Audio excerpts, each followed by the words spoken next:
Bonjour à toutes et à tous, on se retrouve aujourd'hui pour parler du dernier épisode de la saison 9 d'American Horror Story, épisode intitulé Final Girl. Avant de commencer cette vidéo, je voulais juste remercier les abonnés qui sont arrivés sur cette chaîne grâce aux vidéos d'American Horror Story. L'année dernière, j'avais eu envie de faire des revues comme ça une fois par semaine pour la saison Apocalypse, mais j'avais pas osé me lancer. Cette année, j'ai vraiment eu envie de le faire parce que j'ai vraiment envie de parler d'American Horror Story sur ma chaîne parce que c'est une série que j'adore. Et du coup, j'ai été contente de voir qu'il y avait du public pour ces vidéos là, pour cette série. Donc voilà, ça me fait hyper plaisir. Je serai là pour la saison 10 et entre temps je ferai des vidéos spéciales American Horror Story sur la chaîne. J'ai d'ailleurs commencé à en écrire. Avant de faire le résumé détaillé de l'épisode, je vous rappelle encore une fois que cette vidéo contiendra des spoilers et des révélations, que si vous n'avez pas encore vu l'épisode et que vous voulez vous garder la surprise, je vous conseille de venir voir cette vidéo un petit peu plus tard. Bobby, le fils de Mr. Jingles, débarque au camp Redwood en 2019 à la recherche de réponses concernant son père. Sur place, il fait la rencontre de Montana qui lui dit que plus personne ne vit là, plus personne ne vient là depuis des années. Suite à l'échec du festival de musique de 1989, il y a bien eu la visite de quelques dark touristes, mais depuis très longtemps, tout le monde a oublié en fait la légende du camp Redwood et plus personne ne vient ici. Bobby lui explique qu'il a été élevé par sa tante mais que celle-ci est morte en 2018, qu'il veut à tout prix des réponses concernant son père. Il est persuadé qu'il est en vie parce qu'il reçoit des chèques tous les mois depuis 30 ans et il est persuadé que ces chèques viennent du camp Redwood. Montana et Trevor lui expliquent alors l'histoire du camp, de ses fantômes, mais également de la mort de Mr. Jingles en 1989. Il lui explique aussi que Richard Ramirez est toujours présent au camp Redwood, qu'il est toujours protégé par Satan et qu'ils arrivent plus ou moins à le garder sous contrôle depuis 1989, mais que celui-ci est toujours bel et bien déterminé à tuer Bobby, le fils de Mr. Jingles. Avant de partir, Montana lui dit de se rendre à l'hôpital de Red Meadows et de faire la rencontre de la directrice. Sur place, la directrice de l'hôpital n'est autre que Donna qui a bien survécu à l'année 1989. Elle décide alors de raconter à Bobby toute l'histoire de Mr. Jingles, l'histoire de son innocence également, mais elle lui raconte aussi la mort de Margaret et de Brooke en 1989. Quand Brooke est arrivé au camp Redwood pour enfin se venger de son ennemie jurée Margaret, aidée par Donna bien entendu, Margaret a blessé Brooke, l'a laissée pour morte et suite à ça, les fantômes se sont emparés de Margaret et ont fait tout un plan un petit peu diabolique pour essayer de la faire mourir en dehors du camp pour que son fantôme ne reste pas avec eux dans le camp Redwood. Donna et Bobby mènent l'enquête pour remonter la trace des fameux chèques qu'il reçoit tous les mois et cette enquête les mène tout droit en Oregon où ils se rendent compte que Brooke est elle aussi bel et bien vivante depuis 1989, qu'elle se cache là depuis plus de 30 ans, qu'elle est mariée, qu'elle a des enfants. Elle envoie ses chèques en fait pour racheter un petit peu le mal qui avait été fait à Redwood et pour faire démarrer une nouvelle vie comme Mr. Jingles avait lui-même essayé d'avoir une nouvelle vie en Alaska. Les deux amis, Brooke et Donna, se réconcilient malgré le fait que Donna en veuille un petit peu à Brooke parce qu'elle s'est toujours sentie coupable en fait d'avoir été la seule survivante et qu'elle aurait été soulagée que son amie... de savoir que son amie était vivante et qu'elle aurait aimé faire partie de sa vie. Bobby retourne une dernière fois au camp Redwood afin de faire la rencontre du fantôme de son père puisque maintenant il sait que celui-ci est mort. Sur place, il rencontre le fantôme de Margaret qui finalement est morte sur le camp une seconde avant que les fantômes n'arrivent à l'expédier en dehors du camp pour qu'elle meure à l'extérieur. Celle-ci attaque Bobby, Bobby se fait sauver par le fantôme de son père qu'il peut enfin rencontrer. Et quand Margaret revient à la charge, Bobby se fait sauver par sa grand-mère Lavinia qui ordonne au fantôme de régler son compte au fantôme de Margaret et celle-ci le raccompagne jusqu'aux portes du camp pour qu'il soit sain et sauf et la famille Richter peut enfin se faire ses adieux en bonne et due forme. Cet épisode final nous a fait vivre un petit peu les montagnes russes émotionnelles je trouve. On a eu de l'horreur, on a eu du gore, on a eu de l'humour, mais on a eu surtout eu des scènes hyper émouvantes. Je sais pas vous, mais moi j'avoue que j'ai fini l'épisode en larmes. Tout simplement, j'ai trouvé que la scène finale était vraiment hyper belle. J'aime bien quand ça se termine bien, surtout dans American Horror Story quand même.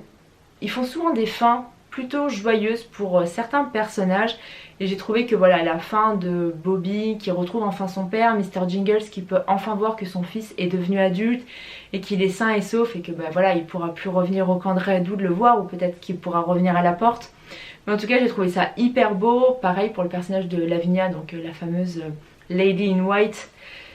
Elle c'est pareil, elle a toute sa famille qui est réunie, ils sont enfin tous apaisés. Le seul truc que j'ai trouvé un tout petit peu dommage, un petit peu triste, c'est que les fantômes soient finalement toujours emprisonnés dans le camp, qu'ils ne puissent pas trouver la paix, surtout les personnages qui ont en fait qui se sont rachetés, comme par exemple le personnage de Montana ou le personnage de Ray, parce qu'on a pu voir que Ray avait aidé Brooke à sortir du camp, c'est grâce à lui qu'elle est encore en vie.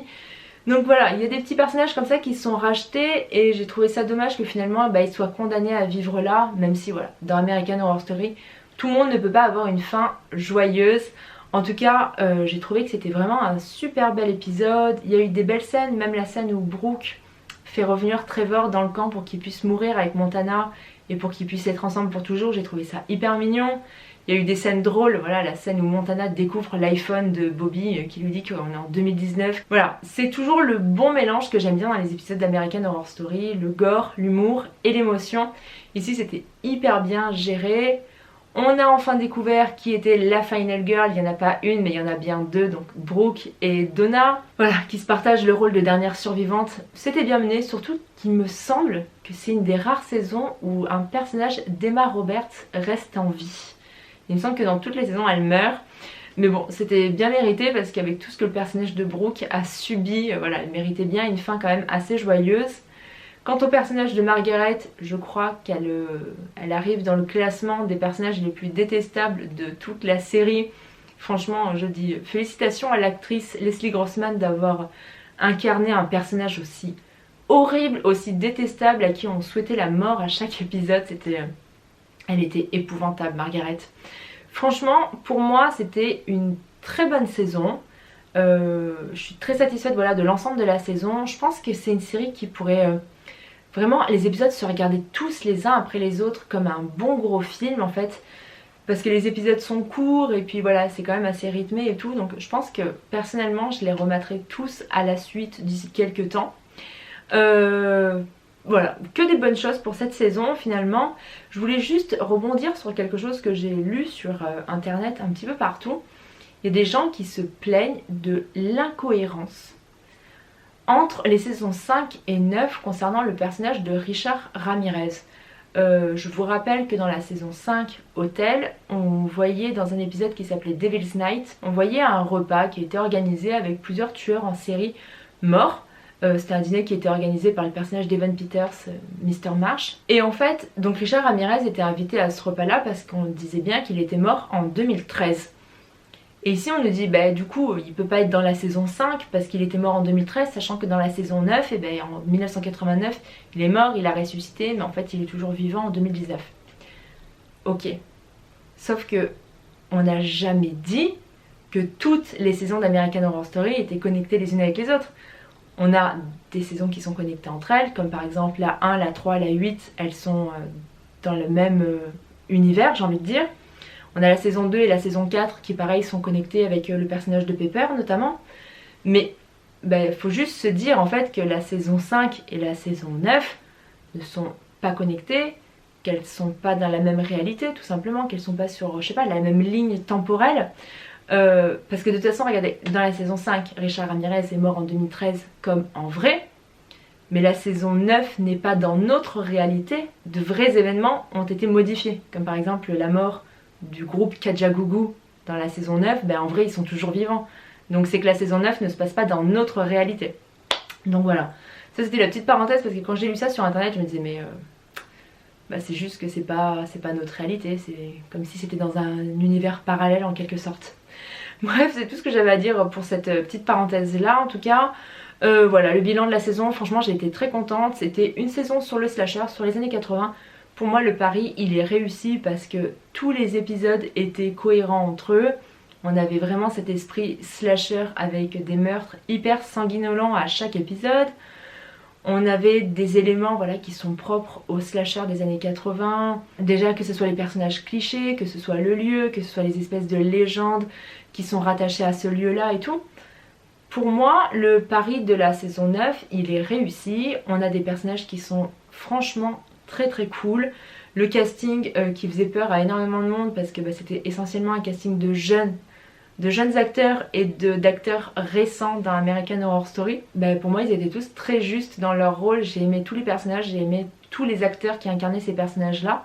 Sans trop m'avancer, Je peux vous dire que cette saison-là, elle se classe au moins dans mon top 5 de mes saisons préférées d'American Horror Story en tout cas. Dites-moi dans les commentaires si vous avez aimé ou pas cet épisode final, si vous avez été déçu ou non, si vous avez aimé cette saison, si elle fait partie de vos préférés ou pas. Dites-moi également si vous avez des idées ou des envies particulières pour de futures vidéos d'American Horror Story, sachant voilà que j'ai déjà commencé à en écrire. Laissez-moi un petit pouce en l'air si la vidéo vous a plu, n'oubliez pas de vous abonner à la chaîne si ce n'est pas encore fait. En attendant, vous pouvez me retrouver sur Facebook, sur Twitter, sur Instagram et sur YouTube. Et je vous dis à très bientôt pour une prochaine vidéo. Salut!